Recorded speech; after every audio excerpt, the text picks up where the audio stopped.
Hey YouTube, it's Jonathan. Obviously, I'm filming another Power of Makeup video, if you couldn't tell by the title of this.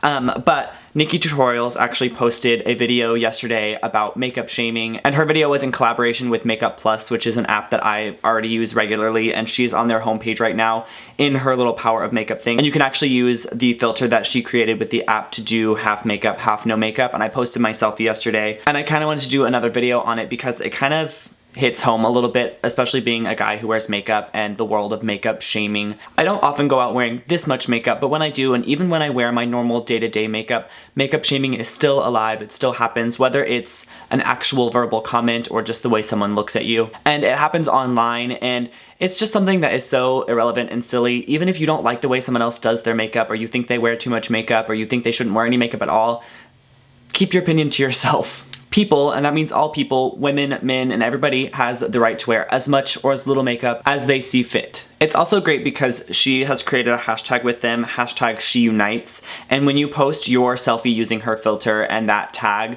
MakeupPlus is actually making donations to a women's empowerment organization. So without any further ado, if you want to see how I created this half glam smoky eye look, go ahead and keep watching.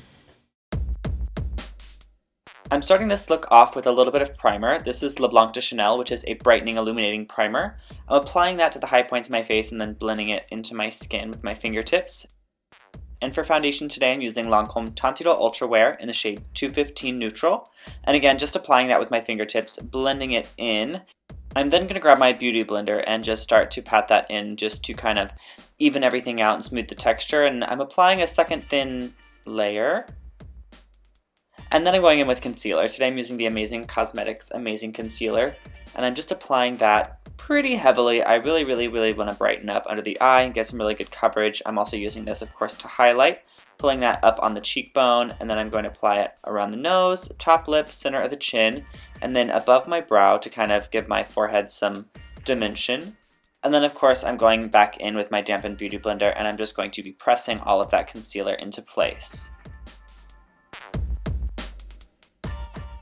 To set all my concealer and foundation in place, I'm taking my Too Faced Primed and Poreless setting powder, and I'm just applying that all around my eye, anywhere that I applied the concealer with this smaller brush. This is the Real Techniques setting brush, and then I'm going in with a big powder brush over the rest of my skin. For some color in the skin, I'm taking my Omega Bronze from Marc Jacobs, and I'm applying a ton of that, let's be honest, all around the hairline, onto the cheeks. I'm sort of bronzing, so a little bit underneath the cheeks and jaw as well, and then of course down onto the neck to make sure everything looks nice and even. I'm actually also taking this into the corner of where my brow meets my nose, just to kind of thin that out and give a little bit more shape, and as well to the tip of my nose. Taking my beauty blender and just pressing over that just to make sure it's all nice and blended in with no harsh edges. And for blush today, I'm choosing Rockateur from Benefit, one of my favorites of all time, and I'm just applying that on the apple of my cheek and blending back into the contour and up around the eye. And then for highlight, I'm choosing my Laura Geller Gilded Honey, and I'm applying that right to the top of the cheekbones, under the brow, and over the brow. And then I'm going to mist my skin with the True Formulation Rose Elixir, and this is just going to melt all of that together, take away any powdery residue, and just kind of make the skin look really nice and glowy. For brows, of course, none other than my Lancome Sourcil Defini. And I'm essentially just following the natural shape of my brow, just kind of sharpening the edges and making sure there are no gaps in the brow. And then to set them in place, I'm choosing my Maybelline Brow Drama in the shade Blonde and just pushing them up and out so that they have a nice fluffy appearance. To start on my lids, I'm using my Mally Shadow Stick in the shade Subtle Shimmer, and I'm applying that all over my lid from inner corner to outer corner, just getting it on there. And then I'm going to go in with a big fluffy brush, kind of blend out the edge, and I'm going to go back in, reapply, blend until I get the exact depth of color that I'm looking for. Of course, I'm taking that down onto the lower lash line as well, and then blending it in and making sure it's connected around the corner.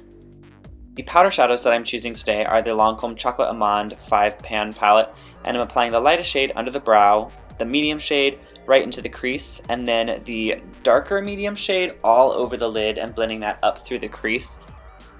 Then I'm going in with a little tiny bit of the black mixed with the medium dark shade, and I'm applying that right into the crease of the eye. And I'm using the same brush for all of this because I'm pretty lazy and I like to do as much as I can with one brush. For liner today, I'm taking the Maybelline Lasting Drama in the black shade, and I'm tight lining right underneath the lashes. I'm also going to be taking that up around the top lashes, but mostly on the outer corner. I kind of want it to thicken as it goes along. And then I'm going to be taking that through the lower waterline as well. Then I'm going in with the black shade from the eyeshadow palette on an angled brush and just kind of softening out the top liner. I'm also going to be wiggling that into the lower lashes just to kind of really deepen those and make sure that it's all the way black all the way across. Curling my lashes, of course, and then I'm going in with a coat of the L'Oreal Butterfly Sculpt Mascara Waterproof. You can choose whatever mascara that you like, but I'm actually going to put on some lashes off camera and come right back to lip liner. This is the Ulta brand lip liner in the shade Flesh, and I'm going to be overlining my lip just a little bit, especially towards the outer corner, and then going in with one of my favorite nudes ever, and this is Smashbox Nylon Nude. It's kind of a yellowy beigey nude, and then just in the center I'm putting in a Lipstick Queen lip gloss. And that is the finished Power of Makeup look. I hope that you all enjoyed this. I really like this look. This is a look that I've worn on both sides of my face many times. If you're not already subscribed to my channel, please go ahead and subscribe and check out the playlists that you see linked on screen as well. And I will see you all next time. Bye!